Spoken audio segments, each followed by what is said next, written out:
ეს ჩემი მამი და თამო, რომელიც ძალიან დიდი ხნის წინ დამკვირდა, რომ ერთ დღეს დისნეილენდში წამოყოფდით ერთად თავს. შემდეგ გავიდა 1, 2, 3 და მრავალი წელი, მაგრამ დაახლოებით 3 თვის წინ ჩემს გალერეაში აი ეს ფოტოც გაჩნდა. მოკლედ ლუკა იყო 4-5 წლის და ჩემს მანქანის გასაღებზე მე კიდე პატარა ბრელოკი ბრუსელის. ლუკას ძალიან მოეწონა ეს ბრელოკი. მკითხა რა, რომ ესო რა არისო, მოვუყევი მე რომ ბელგიაში არის ესეთი დედაქალაქი ბრუსელი, დგას ბევრი ლამაზი ღირსშესანიშნაობები და ერთ-ერთი არის პიპიმანი.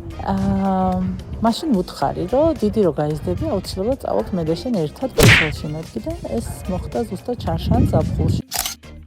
მოგესალმებით მეგობრებო, მე დღეს გადავწყვიტე რომ თამოს განსხვავებული კითხვები დაუსვა. დეთ თამო, სანამ ჩვენ საქმეზე გადავიდოდეთ, მე მინდა გითხრა რომ ჩვენ ვიდეოს გვერდში უდგას ორი უმაგრესი კომპანია. არ არსებობს მართლა? ეხლა გაჩვენებ, მოდი გადავიდეთ ამ საქმეზე. ძალიან მაინტერესებს. მოკლედ, პირველი ეს არის შავდია, ჩემო მეგობრებო. ეხლა ამ ბრენდს ჩემი წარდგენა არ სჭირდება. ქართული სიმბოლოებით ინსპირირებული ტანისამოსი და ასევე აქსესუარები, რომლებმაც სპეციალურად ჩვენი გადაცემის სტუმრისთვის, ანუ თამოსთვის გამოყეს აი ეს საჩუქარი და მოდი ახლა შენ თვითონ გახსენი და ნახოთ რეაქცია. ძალიან დიდი მადლობა შავდიას. უღრმესი მადლობა. ძალიან მაგარი მაისურია. ვიცით რომ სტუმარი მოგდის გადაცემაშიო, ნებისმიერ ფილიალში, ნებისმიერ დროს მოდიო, რომელი ხუდიც ან მაისურით გინდა აიგეო, ჩაიდე ჩანთაში და წაიგე. უღრმესი მადლობა. მიყვარხართ ძალიან. და ამით არ ვთარდება თამო ჩვენი მეგობარი კომპანიების ამბავი. ეს არის ონლაინ მაღაზია, პერსონალური საჩუქარი, რომელსაც ასევე სურდა რომ გაებედნიერებინა ჩვენი გადაცემის სტუმარი და გამოგვიგზავნეს. მოდი, აღარ ვიტყვი რა, და უბრალოდ შენ თვითონ გახსენი და ვნახოთ. მაგარია, უღრმესი მადლობა. ძალიან მაინტერესებს. პირველ რიგში ძალიან დიდი მადლობა. აი, ამსტერდამი, პარიზი, ბრუსელი, კელნი, ევროპები დავიბყარით. წამო 1-2. და გონი კალამიც მოყვა ხო რა? აუ, კალამიც საუკეთესო მამიდას ლუკასგან. უღრმესი მადლობა, ძალიან ლამაზია მართლა. მოკლედ დიდი მადლობა ამ უმაგრეს მაღაზიას. აუცილებლად ეწვიეთ, ვისაც სული გექნებათ განსხვავებული და პერსონალური საჩუქრები აჩუქოთ საყვარელ ადამიანებს, ან მეგობრებს, ან მშობლებს, არ აქვს მნიშვნელობა. აუცილებლად მიაკითხეთ. მოკლედ გადავიდეთ თამო მთავარ საქმეზე და პირველ რიგში მოდი უთხარით ჩვენს მაყურებელს საცხოვრო და რა მოგწონს იმ ადგილას და რა არ მოგწონს ერთი სადებითი ერთი უარყოფით. ოკეი, გამარჯობა, მოგესალმებით. მადლობა ლუკა მოწვევისთვის. მე ვცხოვრობ 10 წელია უკვე გერმანიაში, ქალაქ მენშენგლადბახში. ზოგადად გერმანიაში ძალიან მომწონს ბევრი რამ, განსაკუთრებით პუნქტუალურობა ადამიანების, სწავლის უსაზღვრო შესაძლებლობები.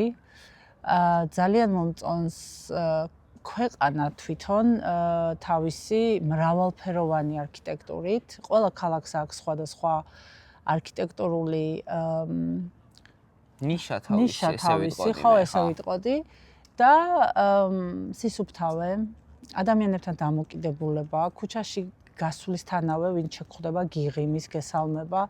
ძალიან ბევრი დადებითი მხარე აქვს, რაც არ მომწონს, შეიძლება ცოტა ხმამაღალი ნათქვამი გამომივიდეს, მაგრამ ძალიან მენატრება ხოლმე ქართული ურთიერთობები იქ. კაი, ეხლა იცი რა მითხარი, ანუ მოგზაურობა საიდან შემოვიდა შენ ცხოვრებაში? გერმანიას უკავშირდა მგონი ეგეც.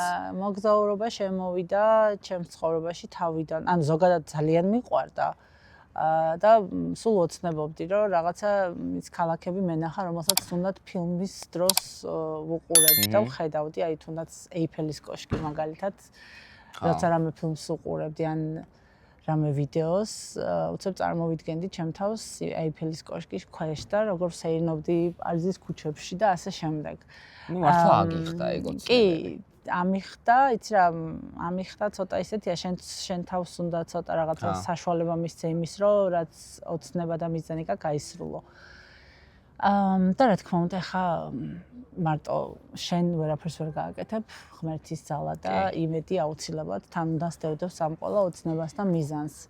როგორ დავიწყე მოგზაურობა? დავიწყე, როცა წავედი გერმანიაში, 2-3 დღე თავისუფალი თუ გამომიჩნდებოდა, ეგრევე გადავხედავდი მიმართულებებს, სად შეიძლებოდა რომ წავსულიყავი და ესე ნელ-ნელა ეხა იმდენსაც არ მოგზაურობ, რომ ჩემი თავის მოგზაური ვუწოდო, მაგრამ ნუ ასე თუ ისე ქართულად რო ვთქვა, ჩემ ჭიას ვახარე. ბატონო, ამ დღევანდელი კითხვები მაქვს მეგობრებო მოგზაურობაზე და ვფიქრობ, რომ დაგვანახებ სხვანაირი კუთხიდან რა აი ამ ყველა. ანუ ფრენა ის მომენტია, როცა ხვდები, რომ შენი ბედი არის სტიუარდესას ხილზე და პილოტის კარგ ხასიათზე და ხო, აი მოკლედ, ხო, ფრენა ის მომენტია, როცა ხვდები, რომ შენი ბედი სტიუარდესას ხილზე და პილოტის კარგ ხასიათზეა დამოკიდებული. ეგუები ბედს თუ ყოველ турბულენტობაზე ლოცვას იწყებ? ხო, არა, ეხა უყურე როგორი ამბავია. ჩემთვის ფრენა ასოცირდება აი როგორი რაღაცა, იცი? ხვალე დილით რო სამსახურში უნდა წავიდე, ვაყენებ მაღვიძარას. ანუ იცი, რომ ხვალ უნდა ადგე და წახვიდე და იმუშაო. ამიტომ აყენებ, იცი რომ გაიღვიძებ. ანუ რაღაც კავშირი აქვს ჩემთვის ამას რწმენასთან და ღვერდთან და ლოცვასთან, იმიტომ რომ როდესაც თვითმფრინავში ვჯდები, აუცილებლად ვიწერ პირჯვარს და როცა უკვე ჩავფრინდები დანიშნულების ადგილზე და დავჯედებით და მიწაზე ვართ, უკვე იქაც ვიწერ პირჯვარს, იმიტომ რომ 1%-ით შეიძლება დაუშვა ის, რომ A-დან B დანიშნულებამდე ვერ მიხვიდე. ამიტომ სტუარდესა გამიღიმებს და პილოტი ხო, ანუ არა აქვს მაგას ჩემთვის დიდად განამწყვეტი მნიშვნელობა, იმიტომ რომ ნუ ეხლა რა თქმა უნდა ნასვამი პილოტი რო ბორტზე იქნება ეგ არ არის მისაღები და ხო, მაგრამ ყოველ შემთხვევაში ისიც ადამიანია და რამე შემთხვევა რო იყოს და ცუდი ფატალური შედეგი დადგეს, რა თქმა უნდა პასუხს ვერ მოთხოვ ჩემი გადასახედიდან, იმიტომ რომ ისიც ადამიანია და იმანაც შეიძლება შეცდომა დაუყო. ძალიან ბევრი ადამიანს ეშინია თვითმფრინავის და მაგის გამო არიდებს თავს მოგზაურობას. აი შენ რას ეტყოდი, რით დაამშვიდებდი მაგ ადამიანებს? ანუ მე არასდროს არ მქონია ფრენის შიში, არც სულ პირველად რომ გავუფრინდი, პირიქით ძალიან მაინტერესებდა. ეს მომენტი. ერთი სული მქონდა, აი ყველა მეუბნებოდა რა ეს აფრენ არის, საოცარი შეგრძნება და მართლა ეგრეა, ნუ ძალიან მიყვარს აფრენის მომენტი და აი არასდროს არ დამილევია ან სასმელი, ან წამალი იმის გულისთვის, რომ ფრენისას დამეძინა ან რაღაც, არა. რას ვეტყოდი? არაფერს არ ვეტყოდი, გარდა იმისა, რომ თუ ფრენა არ გიყვართ, არის სხვა ძალიან ბევრი საშუალება იმისი, რომ როგორ მოუყვეთ აქ საიმენა. მოგზაურობ. მე ხაიც როგორ პასუხობდი, მეგობრებო, თვითმფრინავი არის ყველაზე. არა, ნუ ეხა ადამიანს ვერაფერს ვერ დააძალებ და თუ ფრენის ეშინია, მაშინ რა ვიცი. ანუ მე გიჩ, ანუ მე ჩემი გადმოსახედიდან მაქვს ეგეთი აზრი, როცა გარეთ გადიხარ, არ იცი რა დაგემართება, შეიძლება აგური დაგეცეს თავში და იმით დაასრულოს ცოცხლე, შეიძლება ხო. ხო, მე მაგალითად არ სიამოვნებს გემით მოგზაურობა, ამიტომ ვცდილობ რომ სხვა ტრანსპორტის საშუალება ავარჩიო და თუ მოგწონთ მეგობრებო ვიდეო, ძალიან გთხოვთ რომ გამოიწეროთ არხი, დაალაიქოთ ვიდეო და კრიტიკასაც მივიღებთ რა თქმა უნდა. აუცილებლად კრიტიკა საჭიროა, ჯანსაღი კრიტიკა აუცილებლად. კი, აუცილებელია, იმიტომ რომ ისე ვერ განვითარდება. არა, მარტო კრიტიკა კი არა, კაც. რა თქმა უნდა. გამოიწერეთ თქვენ არხი რა მოკლედ რა. როცა ხედავ მზეს იქ სადაც ქვემოთ წვიმს. გეხმარება თუ არა ეს იმის გააზრებაში, რომ ცხოვრებისეული პრობლემებიც მხოლოდ ქვედაფენა და მათ ზემოთ ყოველთვის არის სინათლე. აუცილებლად. ჩემთვის პრობლემა არ არსებობს, რომელიც არ არის მოგვარებადი, სანამ ცოცხალი ხარ და სანამ შეგწევს ძალა და უნარი იმის, რომ იაზროვნო, იფიქრო, შეეცადო გამოსავალი იპოვო. ჩემთვის პრობლემა არ არის მოგვარებადი მაშინ, ჯანმრთელობა. ჩემთვის პრობლემა არ არის მოგვარებადი მაშინ, როცა საფლავის ქვასთან დგახარ და იცი რომ იქ უკვე გამოვალ მდგომარეობა. აი მაშინ ყველაფერს ესმევა წერტილი. მანამდე აბსოლუტურად ყველანაირი დაცემის დროს, ყველანაირი პრობლემის დროს, ყველანაირი გამოვალი მდგომარეობის დროს შესწავს ადამიანს იმის ძალა და ენერგია, რომ აუცილებლად იპოვოს გამოსავალი, აუცილებლად წამოდგეს ფეხზე, აუცილებლად დადგეს მერე მყარად ფეხზე. გვირაბის ბოლოს აუცილებლად ყოველთვის ჩანს სინათლე. შემდეგ კითხვა მდგომარეობს შემდეგ. მარტივი ფიზიკა. როგორ ახერხებ მომენტით ტკბობას, როცა იცი რომ ეს შვებულება ხვალ მთავრდება და ორშაბათ სამსახურის ავტობუსი გელოდები? ძალიან მარტივად. აბსოლუტურად იმ წუთას და წამს უნდა მიიღო ის, რაც არის, უნდა ისიამოვნო ბოლომდე. მიუხედავად იმისა, რომ ეხლა რო ჩავალ გერმანიაში სამშაბათს, 4 შაბათს დილით ეგრევე სამსახურში უნდა წავიდე. არ ვფიქრობ ამაზე. ეხლა ვარ შენთან ერთად, ვიღებ ძალიან დიდ სიამოვნებას ამ მოკლე ინტერვიუთი. კი, ეგრე დავარქვენ. ამინდით ფანტასტიურია. ჩემს საყვარელ ქალაქში ვარ და როგორ არ გინდა რომ მიიღო სიამოვნება. და აი ვიფიქრო ერთი კვირის მერე რომ სამსახურში უნდა ვიჭერ. ნუ იქ სხვა თემაა. მოკლედ, მოგზაურობის განუყოფელი ნაწილია ფოტოების გადაღება. მაგაზე მარტივად უნდა შევთანხმდეთ, ხო? თუ შენი თავის ფოტო არ გიყვარს ადამიანს, რაღაც პეიზაჟს უღებ და რაღაც მაინც ყოველთვის მოგაქ რა, მოგზაურობიდან გადავსებული კამერა. ეხლა მაინტერესებს, ხომ არ გრძნობ, რომ კამერით გადაღებისას მომენტს კარგავ? ანუ სად გადის ზღვარი მოგზაურობით თკბობასა და აი ამ ყველაფრის აღწერას კამერაში? კამერაში? მაგათ შორის. არის ადგილები, სადაც აი ძალიან გულით გინდა რომ წახვიდე. არის ადგილები, რომელსაც ნახავდი. აი მაგალითად ამსტერდამი არის ჩემი ერთ-ერთი ყველაზე საყვარელი ქალაქი. ესეთ ქალაქებში, სადაც ძალიან დიდი მოლოდინი მაქვს, ჯერ ვცდილობ რომ დავტკბე ღირსშესანიშნაობების დათვალიერებით, სრულად შევიგრძნო და გავითავისო ის მოლოდინი, რაც მქონდა და მე რა თქმა უნდა სურათები არსად არ გამექცევა. მაგრამ არის სიტუაციები, როდესაც უცებ უნდა შეიგრძნო და გადაიღო. ასეთ დროს ვცდილობ ხოლმე რომ მაინც უფრო მეტი ყურადღება გრძნობებში და შეგრძნებაში გავუშვა და ერთი-ორი სურათიც საკმარისია. ამიტომ მე არ ვთვლი რომ მოგზაურობისას ძალიან ბევრი დრო მეხარჯება ან სურათის გადაღებაზე, ან შეგრძნებებზე. ორივეს ვცდილობ რომ თანაბრად გავაკეთო, მაგრამ უფრო აი ეს შეგრძნებები, ეს მოლოდინები უფრო მეტ დროს იკავებს და უფრო მეტი დრო სჭირდება, ვიდრე სურათის ერთ დაჩხაკუნება და გადაღება. ხო, მეც მქონია ეგეთი მომენტები, რომ ისეთ ადგილზე მივსულ ვარ, სადაც უბრალოდ მეშვიდე ხარისხოვანია ის აღრიცხვა, ანუ ფოტოს გადაღება და მსგავსი. ეს არის ჩემთვის ძალიან საინტერესო კითხვა.